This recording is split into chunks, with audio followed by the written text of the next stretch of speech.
বাবা সাহেব আম্বেদকর বিশ্ববিদ্যালয়ের বিরুদ্ধে আর্থিক দুর্নীতির অভিযোগ উঠতেই শুরু হয়েছিল শোরগোল।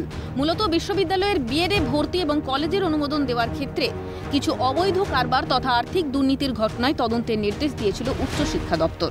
বিশ্ববিদ্যালয়ের আর্থিক তছরূপে তদন্ত করতে একটি কমিটি নিয়োগ করেছিল রাজ্য। মূলত রাজ্যের উচ্চশিক্ষা সংসদের ভাইস চেয়ারম্যান আশুতোষ ঘোষকে নিয়ে একটি 1 সদস্যের কমিটি গঠন করেছিল উচ্চশিক্ষা দপ্তর। রাজ্যের সেই তদন্তকেই এবার মান্যতা প্রদান কলকাতা হাইকোর্টের। তবে রাজ্যের সেই তদন্ত কমিটিতে একজন নতুন সদস্য নিয়োগ করবে রাজ্য, নির্দেশ প্রধান বিচারপতি ডিভিশন বেঞ্চের। আম্বেদকর বিশ্ববিদ্যালয়ে উপাচার্যকে সরানোর দাবিতে দায়ের হওয়া মামলার শুনানি শেষে বৃহস্পতিবার এমনটাই রায় ঘোষণা আদালতের। পাশাপাশি প্রধান বিচারপতি ডিভিশন বেঞ্চে দায়ের হওয়া জনস্বার্থ মামলাও খারিজ করল হাইকোর্ট।